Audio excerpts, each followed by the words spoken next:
Ceci est une émission payée par l'heure de la bonne nouvelle.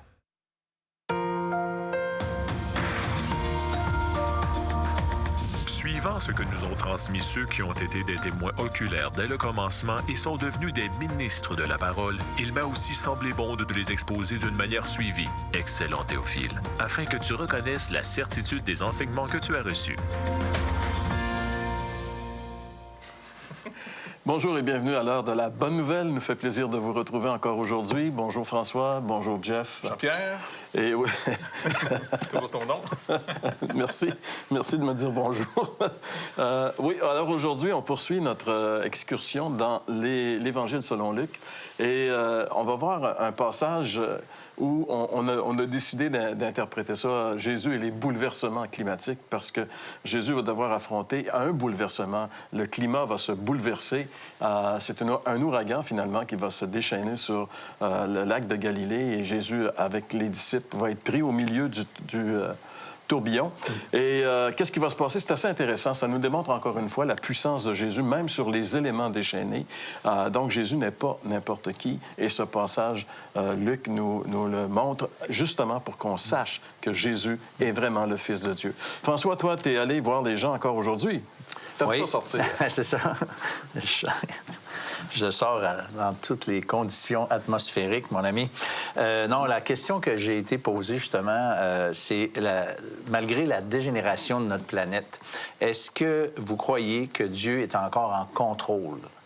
Mais pas nécessairement en relation avec les bouleversements climatiques, mais est-ce que Dieu est en contrôle? Mais j'ai posé la question en relation... Les bouleversements tout court. Hein? Oui, c'est ça, la dégénération de notre planète. On s'en va, on est en train de s'en aller vers la ruine. De toute évidence, ça va de moins en moins bien. Alors, est-ce que Dieu est encore en contrôle? On écoute un peu ensemble ce que ça donne. D'accord. Malgré le fait que notre planète est en pleine dégénération, on pourrait dire, est-ce que vous pensez que Dieu est quand même en contrôle malgré tout? Non, je ne penserais pas qu'il contrôle grand-chose. Je ne pense pas que Dieu ou une quelconque entité ait un contrôle sur ce que nous faisons, nous, êtres humains. Je pense que Dieu n'a rien à voir avec ça. Si tu regardes là, qu'est-ce qui était marqué dans l'Apocalypse à la base, c'était marqué que les océans monteraient, c'était marqué que les éléments se déchaîneraient, c'était marqué que les gens se réuniraient. C'est exactement ce qui se passe. Donc, c'est certain qu'il a le contrôle puisqu'il l'a vu venir des milliers d'années avant. Donc, étant donné que c'était prévu, ben lui, c'est juste le plan qui continue à se dérouler comme si de rien n'était. Dieu nous a donné un total libre arbitre lors de notre création. Fait que Dieu, il pourrait peut-être observer, mais de là à agir, s'il agit, c'est avec une très grande subtilité. Oh! Alors, Dieu agit avec subtilité. Oui. Mais dans un sens, je comprends pourquoi il dit ça. Parce que si Dieu agissait comme on aimerait qu'il agisse, il y aurait des choses qui se passeraient. Mais j'ai souvent entendu des personnes qui voulaient, par exemple, que Dieu intervienne. Tu sais, mettons, pourquoi que Dieu, il punit pas le méchant? Pourquoi que Dieu fait pas le ménage? C'est juste qu'on ferait partie du ménage. Y a-t-il un être humain qui mériterait pas de se faire ramasser parce que qui peut prétendre être correct et être un citoyen parfait dans la société? Écoute, mettons, je donne un exemple. Notre façon de conduire. Je rencontre souvent des gens, quand on commence à discuter notre façon de conduire.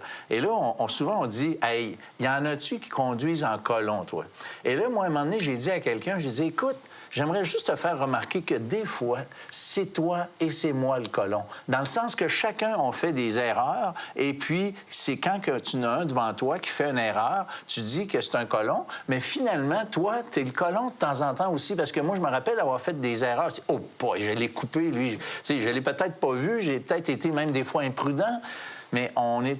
Comprends-tu l'idée? On a tous besoin d'être ramassés ou d'être réprimandés par Dieu. On est toute une gang de coupables. Alors, si Dieu intervenait comme on aimerait qu'il intervienne chez d'autres, bien, on serait plus là. Alors, est-ce que Dieu est en contrôle de la situation? Le monde dans lequel nous vivons nous laisse présager qu'il y a des problèmes terribles à l'horizon. est-ce qu'on peut arriver à solutionner ces problèmes? Vous savez, les écologistes nous disent qu'il y a des limites qu'on a déjà dépassées en ce qui concerne le climat. Il y a des problèmes de l'ordre économique. On a toutes sortes de problèmes aujourd'hui et il n'y a pas grand monde qui se lève pour arriver avec des solutions. Et ça peut laisser sous-entendre, est-ce que Dieu est en contrôle? Est-ce que Dieu agit dans le monde? Et je comprends que les gens, les réponses que les gens ont données jusqu'à un certain point, on a comme l'impression que Dieu se fiche de ce qui se passe. Mais c'est peut-être le contraire qui arrive. C'est peut-être que ce qui se passe est la conséquence, justement, d'avoir mis de côté Dieu, d'avoir tourné le dos à Dieu.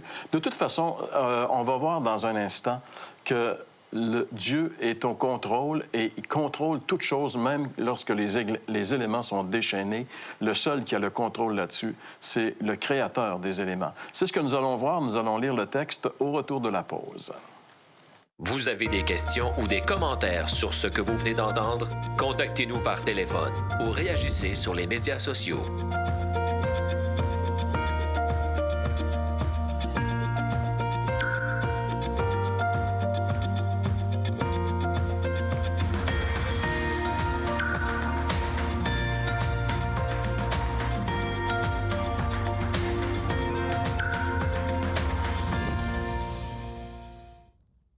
L'heure de la bonne nouvelle, en collaboration avec le Messager chrétien, vous offre gratuitement le recueil de méditation quotidienne La Bonne Semence. Pour en recevoir un exemplaire, écrivez-nous à l'heure de la bonne nouvelle, casier postal 25015, Trois-Rivières, Québec, G8Y0B5.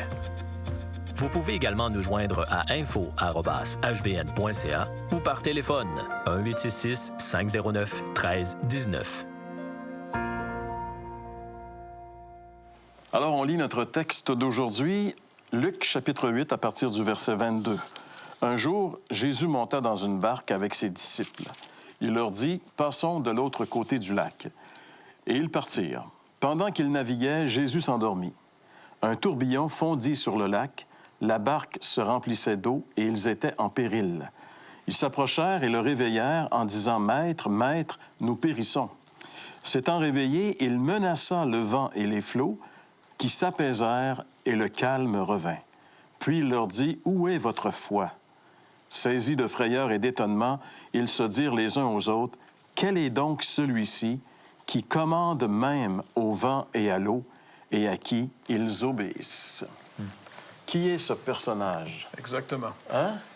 On oublie souvent que Jésus fait des miracles de la part de Dieu. Il est envoyé pour aussi nous ramener, non pas à être impressionnés par les miracles, mais tous les miracles qu'il fait, un peu comme on a vu avec Dominique Angers là, quand il était avec nous, il nous rappelait finalement que les miracles de Jésus sont des signes. Ils sont, en d'autres mots, pour nous ramener à l'Ancien Testament où Dieu s'annonce sans arrêt comme étant celui qui est la solution. L'Éternel, le Dieu est souverain, ainsi de suite. Maintenant, Jésus, ici, dans la barque, quand il se lève et il menace, ça nous rappelle un psaume. Je pourrais vous le lire? Oui. Psaume 107. Regardez bien, c'est vraiment quelque chose d'intéressant.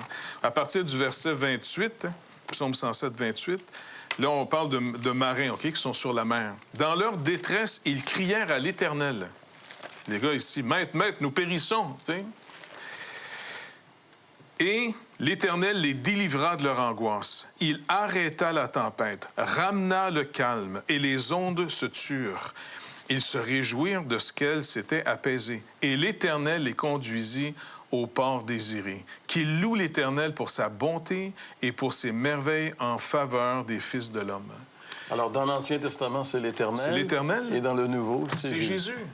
Donc, quand même dans le psaume 23, l'Éternel est mon berger, l'apôtre Jean nous rappelle que Jésus dit « C'est moi le bon berger ». Donc, tous les signes, les miracles que Jésus fait, c'est d'abord et avant tout pour nous dire « Je vous ai annoncé que je venais » depuis des générations et des générations et des générations.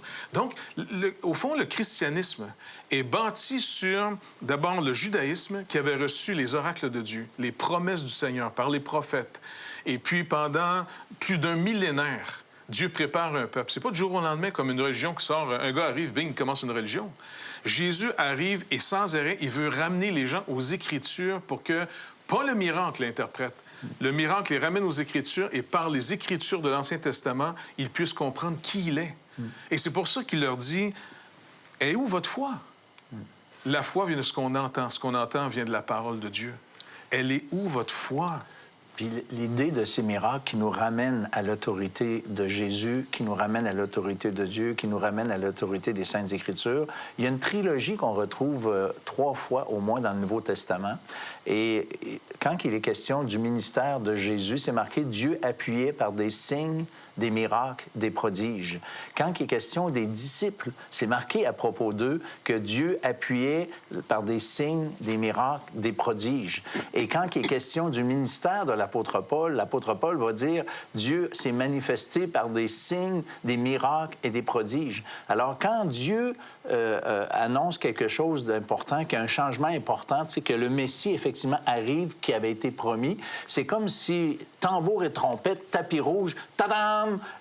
Il se passe quelque chose. Et c'est pour ça qu'il y a des miracles, pour qu'on réalise que Dieu attire notre attention et qu'on croit maintenant à la parole de Dieu. Et c'est probablement pour ça aussi que c'est pas nécessaire aujourd'hui d'avoir encore autant de miracles qu'au temps du Seigneur, parce qu'on a la parole, on a tous ces éléments, ces témoins qui ont vu ces choses, qui ont attesté ces choses, qui ont donné leur vie pour ça.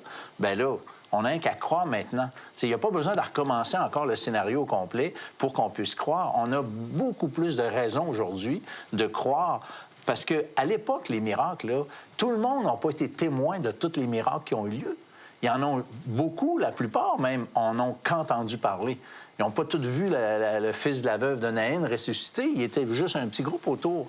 Mais il y en a beaucoup de témoins en ont parlé. Alors, c'est pas nécessaire de voir ces interventions pour croire à ces interventions, pour établir cette autorité spirituelle qu'est le Messie, qui est le Christ, celui maintenant qu'on trouve dans les Écritures. Après que Jésus a justement calmé la tempête, il y a une question qui s'élève dans la tête des disciples. Qui est donc celui-ci qui commande même au vent et à l'eau? Jésus les a appelés. Jésus leur a dit qui il était. Je veux dire, Jésus prêche et il a dit qu'il était le Fils de Dieu. Mais ça prend du temps à rentrer, hein?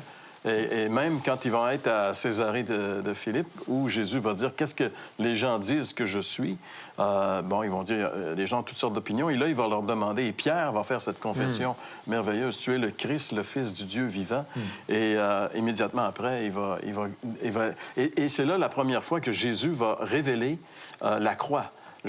Dans son ministère, jusque-là, il n'a pas parlé de cette fin à la croix. Et là, il va commencer à préparer ses disciples et ils ne croiront pas. Même après qu'il est ressuscité, ils ne croient pas plus. C'est comme c'était trop pour eux. Mais il n'en demeure pas moins que le plus grand miracle que Jésus a accompli, c'est bien la résurrection.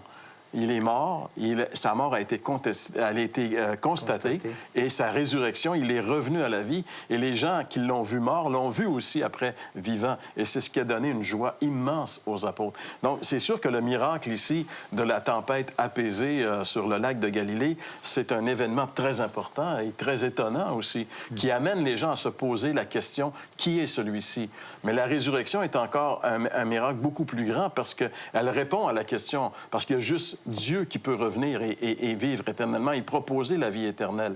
Donc, tout le ministère de Jésus, tous les miracles qu'il a faits avaient pour but de démontrer qui il était vraiment. Et ce qui est important pour nous qui vivons à notre époque, c'est de réaliser que nous avons besoin de lui. C'est Dieu qui est venu sur la terre. Il est encore présent aujourd'hui. Et il veut entrer dans nos vies pour changer nos vies. Ouais. J'aime beaucoup l'idée, tu sais, il y avait des frayeurs et Jésus n'a pas juste apaisé la tempête, il a apaisé leur frayeur. Jésus, quand il entre en relation personnelle avec quelqu'un, j'allais dire, il le calme, il lui donne la paix. Puis c'est pas juste une paix, là, tu sais, regarde, là, ça va bien aller, mais c'est une paix qui est vraiment profonde parce qu'elle est basée sur un élément de foi, c'est-à-dire le sacrifice de Christ à la croix, mourant pour nos péchés. Lui, le substitut pour le pécheur coupable. Dieu l'a châtié. Le châtiment de Dieu est tombé sur lui. Quand Jésus a crié « Mon Dieu, pourquoi m'as-tu abandonné? » Mais c'est parce qu'il subissait ce châtiment que moi, j'aurais dû subir. On dit des fois, il a subi notre enfer. Bon, au fond, il a subi le châtiment, effectivement, qui était là pour nos péchés. Et c'est pour ça que Dieu peut nous donner sa paix et puis peut nous dire, il peut calmer les tempêtes de nos vies parce que Dieu est en contrôle. Et quand on est croyant, quand on est son enfant, bien, c'est encore plus vrai, je dirais, parce qu'il y a comme des promesses particulières où Dieu s'occupe de ses enfants. Ça ne veut pas dire qu'ils ne passeront pas à travers les tempêtes, mais ça veut dire qu'il est dans le bateau, par exemple, avec le croyant. Oui, c'est ça qui est intéressant, parce que il est dit que pendant que la tempête est arrivée, le bateau devait tanguer de tous les bords, mais Jésus dormait. Il dormait, ça le dérangeait pas. Il était en paix, lui, là, il dormait. Mais c'est intéressant parce que des fois, on peut s'imaginer qu'on passe une période difficile, on passe une tempête, on est barouetté de tous les côtés, puis il me semble que Dieu n'est pas là, que Jésus n'est pas là, qu'est-ce qu'il fait, tu sais? Mais il est là, il est présent. Et au moment précis, à un moment précis, il va se manifester. La foi, c'est ça, c'est d'attendre que le Seigneur va se manifester à un moment dans notre... Si on revient à notre époque, où est-ce que les gens sont de plus en plus, surtout les jeunes générations, angoissés de voir les conséquences de notre cupidité. Tu sais, dans le sens d'avoir été des gens qui... C'est le profit à tout prix, la production intense, où est-ce qu'on pollue notre air, on pollue nos eaux, on commence à avoir des continents de plastique. Je veux dire, on est en train de se détruire par cupidité. Puis personne ne sait comment on peut arrêter tout ça parce qu'on est pour la vertu, mais qu'est-ce que ça va nous coûter d'arrêter ça? Tu sais, les gens veulent continuer à faire des voyages. Les jeunes comme les vieux, on veut... Mais un voyage, ça pollue. L'avion, le mazout que ça prend, tout ça, là, tu sais, qui va arrêter? On dirait qu'on voit le problème, mais on ne sait pas comment l'arrêter. Et puis la tempête se déclenche de plus en plus. C'est comme si le Seigneur permet à ce que la nature elle-même est en train de nous rappeler, vous dépassez une limite, là. Et de plus en plus, les gens qui étudient sérieusement, puis je sais que tout le monde a ses opinions là-dessus, mais honnêtement, moi, je pense qu'on est en train de passer un cap de non-retour. Et c'est pour ça que... En tout cas, personnellement, je pense que, selon les Écritures, encore une fois, il y a juste une solution. Une solution qui peut nous freiner dans notre cupidité, c'est de trouver une satisfaction en Jésus-Christ d'abord. Y a-t-il quelque chose qui va freiner le cœur humain d'en vouloir toujours plus?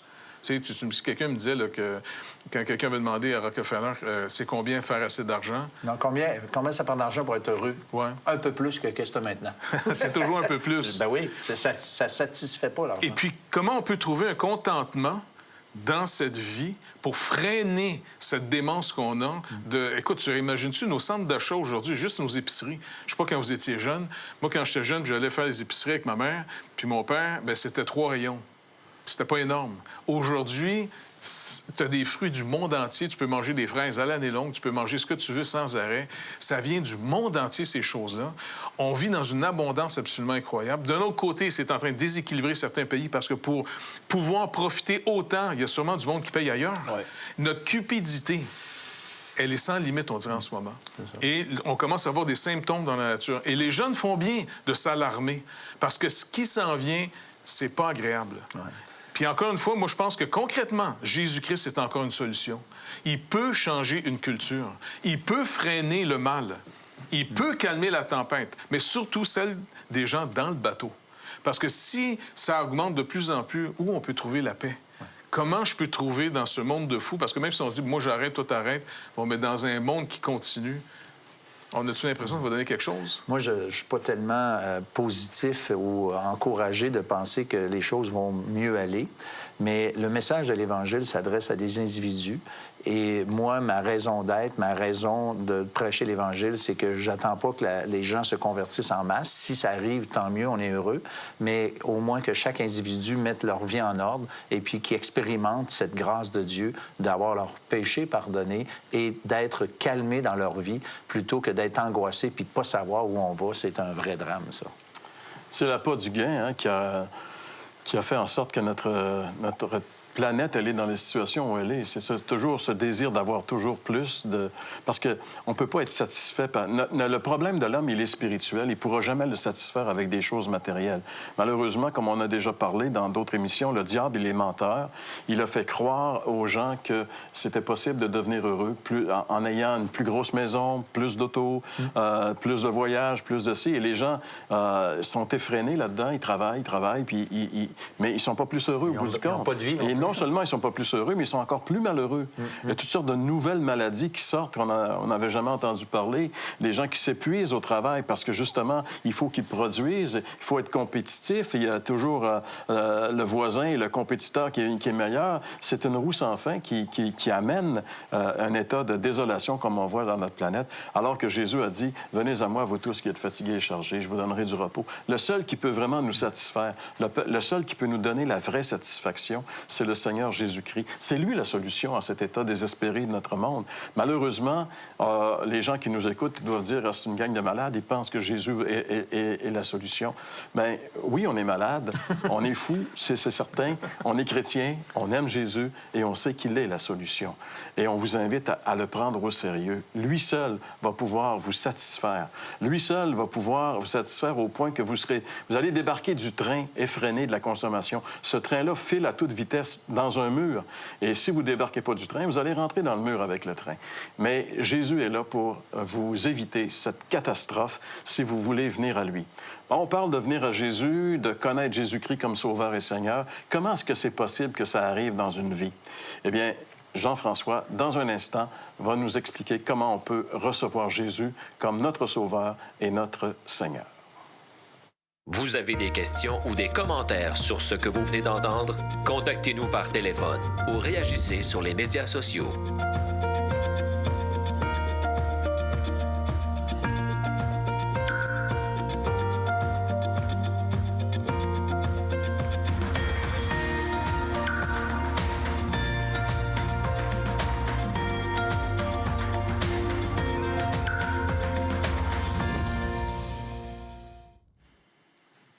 Cette histoire-là concerne quelque chose d'assez dramatique quand même. Si vous avez déjà été sur la mer, vous avez su ce que c'était épeurant la mer. Surtout quand ça commence à monter, on se rend compte qu'on est vraiment très petit. Si vous êtes sur la mer puis que les vagues deviennent énormes, que là, vous voyez tout d'un coup le bateau en avant, vous voyez plus le bateau en avant parce que vous êtes dans le creux de la vague, c'est très, très paniquant. Et là, eux, naturellement, les apôtres, ils s'imaginent qu'ils vont mourir. C'est la fin. Ils sont en panique. Et là, il y a un grand tourbillon qui s'organise. C'est la fin. Ça arrive dans nos vies, ça. Que votre vie est en tourbillon, que les éléments alentour de vous sont tellement gros que vous vous rendez compte que vous n'avez plus de contrôle. Ça nous est déjà arrivé, ma femme et moi, ça, il y a une couple d'années. Ma femme et moi, on a 2 enfants. Et puis, en 2010, quand il y a eu le tremblement de terre en Haïti, notre fille Mirka était là, elle avait 15 ans à ce moment-là. Et puis, elle était allée pour 2 semaines dans un voyage missionnaire, humanitaire, dans le sud d'Haïti. Et puis, la journée du tremblement de terre, elle était là, à Port-au-Prince, au moment où il y a eu le tremblement de terre. Et nous, on a su par les nouvelles qu'est-ce qui était en train de se passer. Je me souviens que j'étais en train de travailler quand on a appris qu'il y avait eu un énorme tremblement de terre et puis qu'il y avait Port-au-Prince s'était effondré. Je savais que ma fille était là. Et puis, là, on ne peut rien faire. Et là, ensuite, on entend qu'il va y avoir peut-être un tsunami et la panique qu'on a vécue. Un grand tourbillon. Les eaux de la mer qui nous submergent. On perd le cap, on perd le nord, on essaye d'appeler, on ne peut plus rien faire, toutes les lignes téléphoniques sont brisées. On n'a plus de nouvelles, on n'a plus de contrôle. Tu ne peux pas prendre un avion pour te rendre, tu veux absolument aller aider ta fille. Tu ne peux rien faire. Perte de contrôle totale. Et je me souviens qu'on n'a pas dormi pendant 2 jours, presque 3, jusqu'à temps qu'on ait des nouvelles sûres de ce qui était en train de se produire. Mais à ce moment-là, il a fallu que je crie à Jésus. Je suis allé auprès de lui et je lui ai dit, « Seigneur, aide-moi. » Et là, tout d'un coup, il y a quelque chose qui s'est passé. Je me souviens très bien ce qui est arrivé. Notre fille, Mirka, connaissait déjà Jésus. Notre fille a reçu Jésus comme sauveur. Elle a destiné sa vie à le servir. Et là, tout d'un coup, c'est comme si Dieu me montrait, « T'es ici, ta fille est là, t'as pas de contact avec elle, mais moi, je suis ici. Et si tu me fais confiance, moi, je peux lui parler. » Et là, le seul contact que j'avais avec ma fille, c'était d'avoir confiance que mon Dieu, qui est aussi son Dieu, prend soin de son cœur. Et ça a tellement rassuré le cœur du Père, mon cœur à moi, que ça nous a donné une paix. Même si on ne savait pas ce qui se passait, ça nous a donné une paix. Qu'est-ce qui se passe dans votre vie? Est-ce que vous êtes dans un tourbillon? Est-ce que vous venez d'apprendre que vous avez une maladie? Comme l'annonce du cancer il y a une couple d'années, hein? On voyait les gens tomber par en arrière comme ça, comme si votre vie s'écroule. Est-ce que vous venez de vivre un deuil? Est-ce que vous avez de la difficulté à vous remettre d'une dépression ou de quelque chose comme ça? Est-ce que votre vie est en tourbillon? Vous pouvez ouvrir votre bouche, vous pouvez parler à Jésus.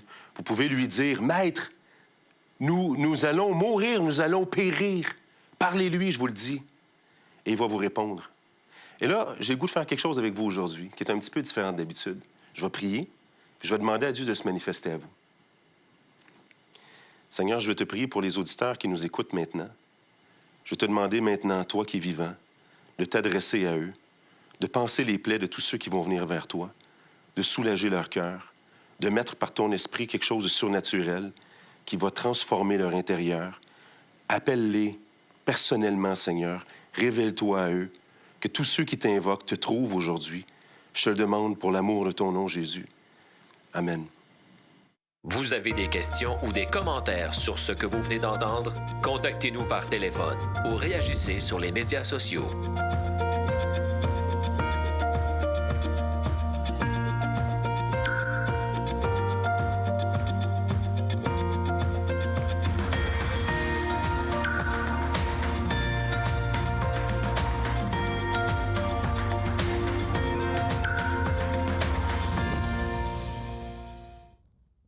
L'heure de la bonne nouvelle, en collaboration avec le Messager chrétien, vous offre gratuitement le recueil de méditation quotidienne La Bonne Semence. Pour en recevoir un exemplaire, écrivez-nous à l'heure de la bonne nouvelle, casier postal 25015, Trois-Rivières, Québec, G8Y0B5. Vous pouvez également nous joindre à info@hbn.ca ou par téléphone 1-866-509-1319. Donc, finalement, Jean-François a fini avec un moment de prière pour les auditeurs afin de demander au Seigneur qu'il puisse se révéler personnellement à eux. Et puis, s'il y a une réponse, on serait intéressé de savoir qu'est-ce qui s'est passé dans la vie des gens. Fait que peut-être qu'ils peuvent nous écrire. Hein, il y a une adresse. Et puis, je pense aussi, il y a les groupes de rencontres.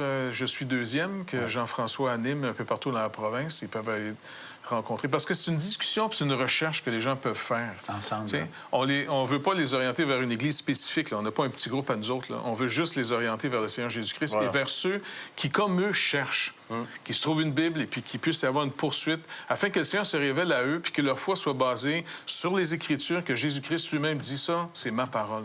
Qu'il lui-même puisse leur confirmer.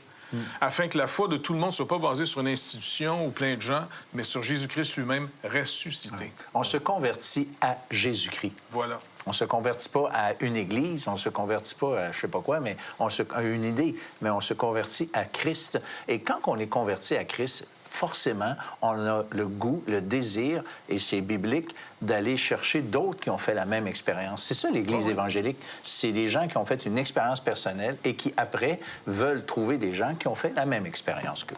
Et on croit que Jésus est mieux que nous, meilleur que nous pour vous guider vers l'Église qui va pouvoir satisfaire vos besoins. Mais Jésus a dit, je bâtirai mon Église. On croit en l'existence de l'Église et l'importance de l'Église locale. Alors donc, pour tout renseignement, comme Jeff l'a dit, vous pouvez nous écrire ou contacter Je suis deuxième sur Internet. Là-dessus, nous, on vous dit de passer une excellente semaine et on se retrouve la semaine prochaine pour une autre émission de l'heure de la bonne nouvelle.